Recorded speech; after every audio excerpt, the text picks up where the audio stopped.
Assalamualaikum warahmatullahi wabarakatuh. Selamat malam dan selamat bergabung kembali. Bagi pemirsa yang sudah menyaksikan podcast pertama kami sebelumnya, kali ini kita akan lanjutkan dengan pojok tanya jawab. Kita akan menjawab pertanyaan-pertanyaan dari para pemirsa yang sudah disampaikan di kolom komentar.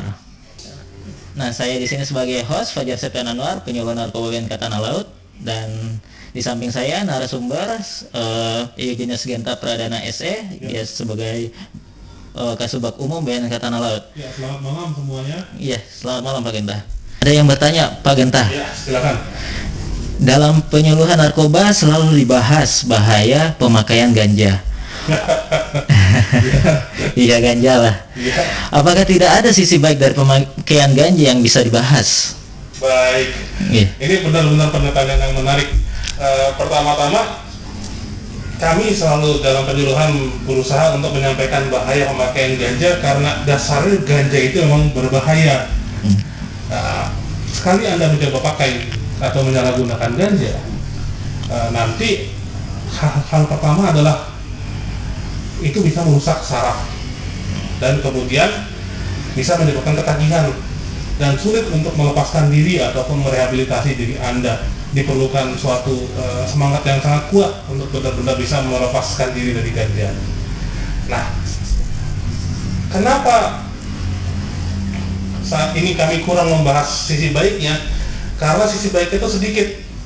Sisi baik dari ganja itu adalah satu untuk pengobatan, di mana dia bisa membantu dalam operasi-operasi tingkat tinggi atau operasi-operasi yang sangat berat bagi pasien, di mana dia bisa menghilangkan rasa sakit dan menenangkan pasien dalam masa operasi. Akan tetapi penggunaan ganja dalam operasi tersebut benar-benar dikontrol oleh dokter sehingga pada saat operasi hingga akhir operasi, dosis pemakaian ganja pun diatur sehingga pasien dapat melepaskan diri dengan mudah dari pengaruh ganja. Kemudian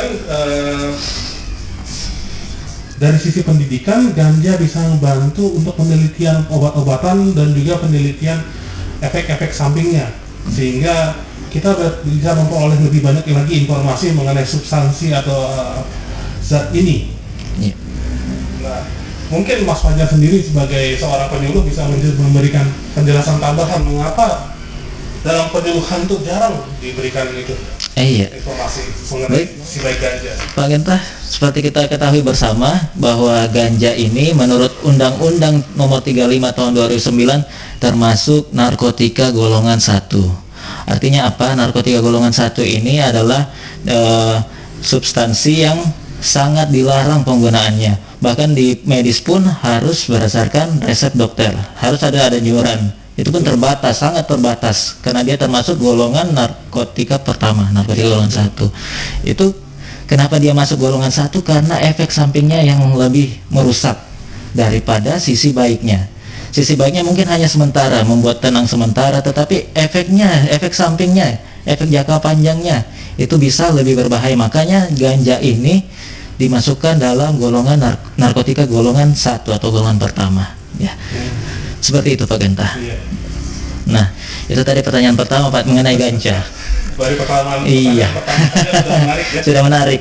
Karena ganja ini juga beredar di masyarakat Pak. Apalagi salah satu wilayah di Indonesia itu produksi ganja. Aceh ya? Iya, Aceh. Karena beberapa petani di sana bukan petani beras, petani apa, malah petani ganja. Itu yang harus kita waspadai bersama. Jangan sampai ganja ini masuk ke wilayah-wilayah kita. Ya, dan BNN sendiri terutama yang di Provinsi Aceh sedang berusaha untuk mengedukasi masyarakat agar masyarakat berhenti menanam ganja. Iya, mereka mengajarkan petani untuk bertani kepada tumbuhan yang lebih baik lagi selain ganja di sana. Menghasilkan. Ini tidak merugikan masyarakat. Iya, betul. Ya. Lanjut Pak Genta, kita lanjut ke pertanyaan kedua. Ada yang bertanya Pak, apakah rokok itu termasuk dalam narkotika?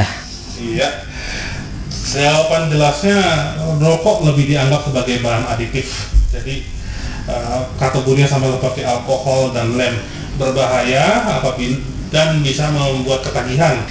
Tapi ya yang perlu diingat begini, walaupun rokok tidak termasuk narkotika, rokok bisa dianggap sebagai salah satu jalan masuk menuju narkotika.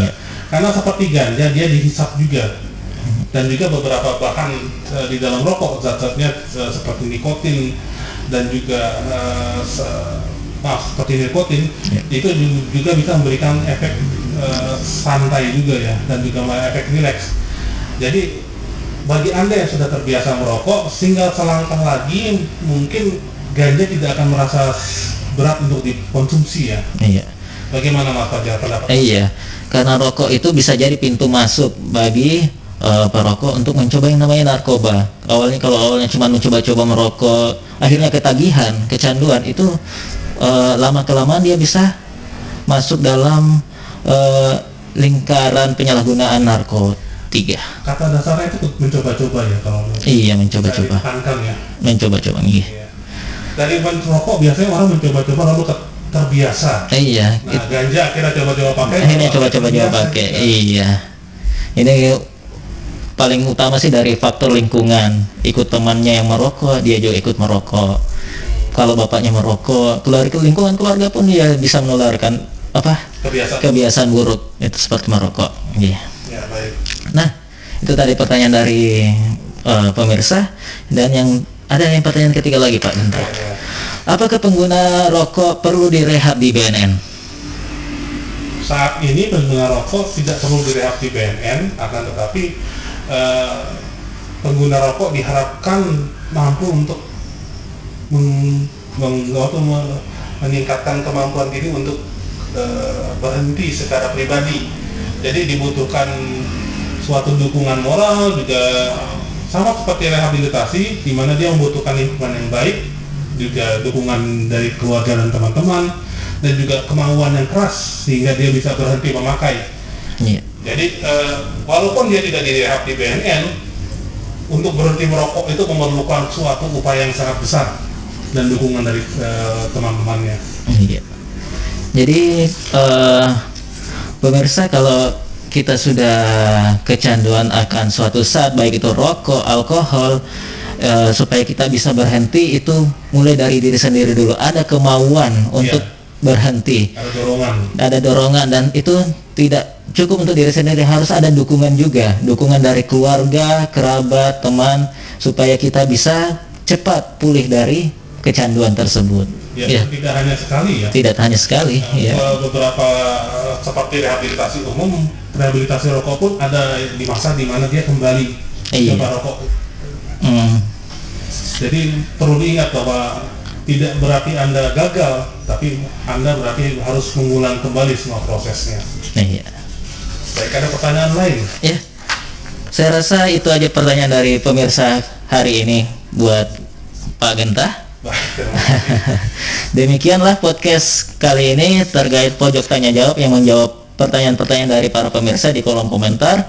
Kalau ada yang ingin ditanyakan bisa lagi ditanyakan di podcast selanjutnya. Sekian dari kami. Mohon maaf kalau ada kesalahan yang kami sampaikan, kurang dan lebihnya mohon dimaafkan. War on drugs, Dallas hangit karena narkoba.